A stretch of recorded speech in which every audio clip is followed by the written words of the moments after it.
Мам, мы тут интервью даем.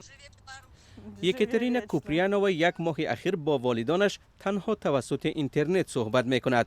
او هنوز تا انتخابات پرزیدنتی با پسر خردسالش بلاروس را ترک کرد.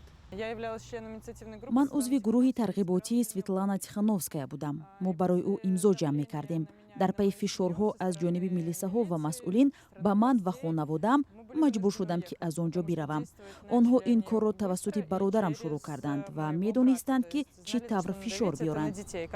یکاترینا میگوید که حالا برای خانواده‌اش نگران است. والدان او را در بلاروس تهدید میکنند. онҳоро ба идораи пулис даъват ва таҳдид мекунанд ки ба ҳеҷ ҷой наравед ва дар эътирозҳо ширкат накунед. мо дар як шаҳри начандон калони Минск зиндагӣ мекунем. он ҷо ҳама якдигарро мешиносанд. волидони ман ҳамеша таъқиб мешаванд то ба ҷое сафар накунанд. پس از دعوت‌های هر روزه به اداره پلیس در بلاروس، به گفته یکاترینا، او بار اول خود و فرزندش را در اوکراین امن احساس کرد. حالا نیتی بازگشت به وطن را ندارد. باژنا ژلودی 21 ساله هم به طرفداری از سویتلانا تیخانوفسکیا امضا جمع می‌کرد. او نیز در پی تعقیب مقامات مجبور شده است که کشور را ترک کند. хонаи маро кофтукоб карданд. бе ягон асос нисбати ман парвандаи маъмурӣ боз шуд. парванда барои он буд ки ҳар вақте хостанд ман ба идораи милиса ҳозир шавам. мавридҳое ҳам буд ки дар як рӯз ба ман ту 4 даъватнома меомад. بعد از یک دعوت نوبتی به پلیس، باژنا درک کرد که برای بخطریش بهتر است از شهر بیرون شود. гуфт аллакай рӯзи боздошти ту муайян шудааст. то рӯзҳои истироҳатӣ ту бояд боздошт шавӣ.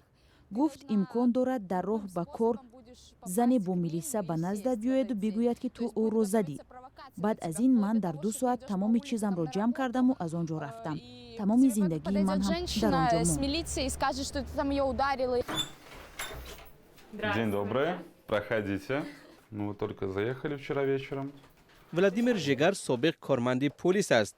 او در شهر مازیر کار میکرد. مشکل او در جای کار بعد آن شروع شد که در معرکه پیش از انتخاباتی آشکارا از نامزد مخالفین جانبداری میکرد. با من مناسبتشان دیگر شد. ساعتها کامپیوتر و همه جهاز مرا تفتیش میکردند. وقتی چیزی نیافتند مرا به ریاست کارهای داخله دعوت کردند. آنجا کارمندان بی‌خطری به من فهماندند که اگر من چون یک کارمند ملیسا به بیان مفقه شهروندی خود آید به حادثه هایی که در کشور رخ میدهند ادامه دهم، نسبت من پرونده جنایی باز میکنم. ولادیمیر کارش را ترک کرد و به صف اعتراضگران پیوست. بعداً بازداشت شد. 10 числа к нам в квартиру, которую мы снимали в Минске, ворвались. 10 август یک روز بعد از انتخابات به خانه ما که در مینسک اجاره گرفته بودیم، کارمندان ریاست مبارزه با جنایت‌های متشکلانه آمدند.